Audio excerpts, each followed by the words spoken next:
Recording. Hey, what's going on, guys? I'm Chris and this is Regular Guy Training. Well, today I'm going to talk to you guys about the Gen 2 Inforce WML, or the weapons mounted light.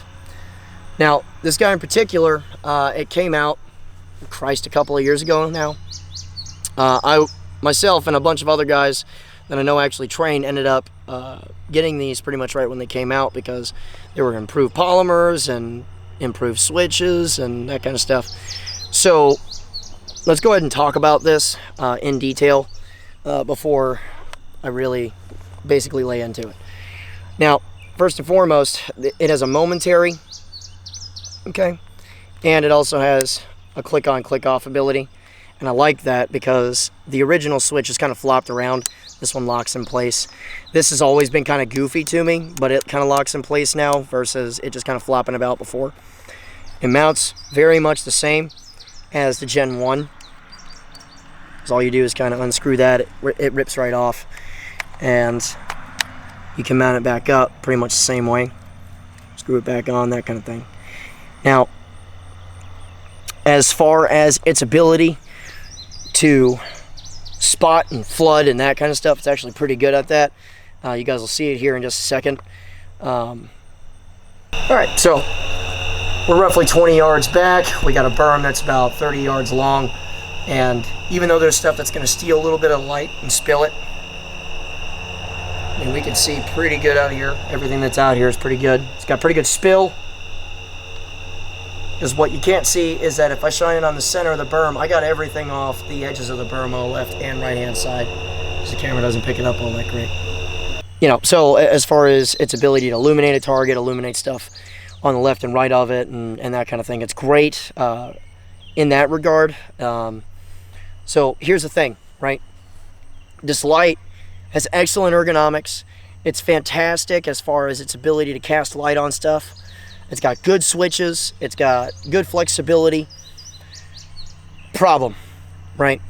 Because I saw this on a lot of guns when it first came out, and I picked it up, and like I said, a couple of friends of mine that I know train picked them up. I seem to have the only one that still works. That's a problem, right? And from stuff that I hear, much like the old ones, where they would crack right in this area here. For some reason, it's really close to the 12 o'clock on the light itself. And the second that body would crack, its ability to keep this threaded goes out the friggin' window, okay? Because you just can't tighten it on anything. The crack would just open up and you would just forever be spinning it. And yet again, the mount for this thing, just like the Gen 1, seems to be rather fragile. Now, of the guys that I know that went ahead and got this light, I seem to be the only one that threw it on the 12 o'clock portion of the rail, and scooted the front sight back a little bit. And I'm not the only guy that's done this, but of the dudes that I personally know, I was the only one to do that. And I think that was one of the main reasons why this light has survived, because it never really took any huge impacts or anything like that.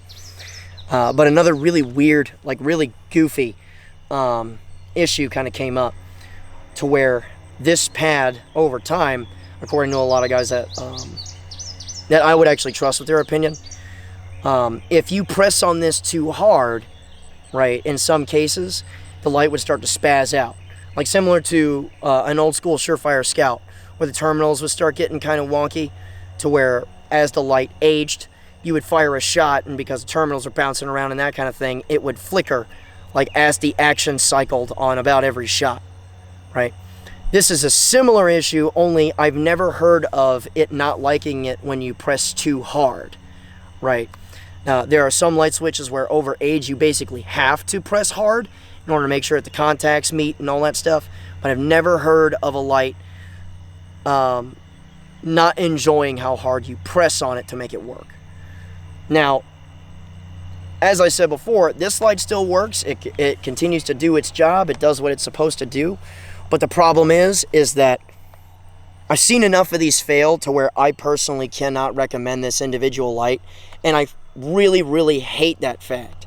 Because like I said, the ergonomics are great. It goes from momentary to click on, click off with ease. How easy that switch mounts up as far as your hand and all that is concerned is great. You basically have ambient controls if you mount it on the 12 o'clock section. I love just about everything about this light except for its ability to hang, right? And that's a giant problem. Now, while mine still works, I'm not going to be like that fucking guy that does nothing but say, well, mine does blah, blah, blah, the light's great. I'm actually the exact opposite on that. Mine's the sample size of 1 that still works, okay? So if I'm the one person that still has 1 remaining, I personally can't recommend that, right? And it sucks because if it could hang, and what I think it is that if it had an aluminum body, I think it would be an excellent light. I think it would be able to hold on to everything that it needs to. You know, like electronic stuff you can fix, right? Like how terminals make contact with each other and that kind of stuff, with like pressure on the pad and that kind of thing.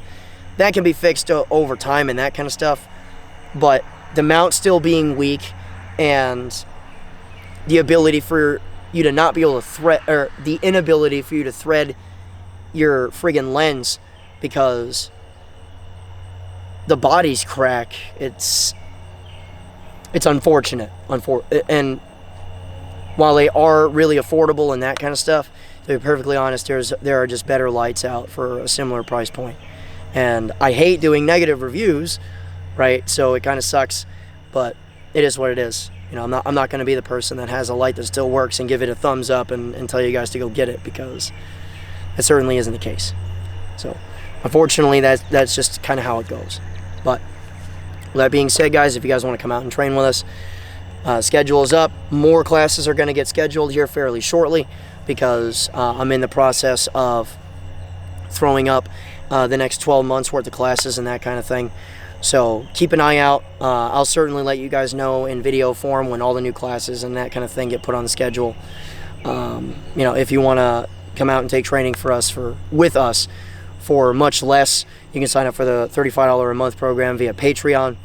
And if you do that, you can come out to as many classes as you want, so long as you're signed up to that program. A lot of guys have taken massive advantage of it, and I think you should too, because not only does it give you the chance to come out and take more classes and that kind of thing, save some money, and also gives you the ability to repeat and come back and work on things and help us develop you and that kind of stuff. So, as a note, by the way, if you're a school resource officer, I'm still teaching you for free forever. If you want to take advantage of it, we're going to have to go back and forth with credential swapping and that kind of thing. Same thing if you're a teacher in the classroom that's permitted to carry a gun. Okay? Same thing. You can train with us forever for free. Again, so long as we do, you know, the credential swap back and forth and that kind of thing. But that's going to be pretty easy for the guys that are permitted to do that. So, with that being said, guys, if you want a hat from us, link for that is in the description below. If you want to jump in there, jump into the Facebook group and that kind of thing, the link for that's in the description below also. I'm done with the self plugs. So remember, Regular Guy's Firearm is the last defense against tyranny. Be easy.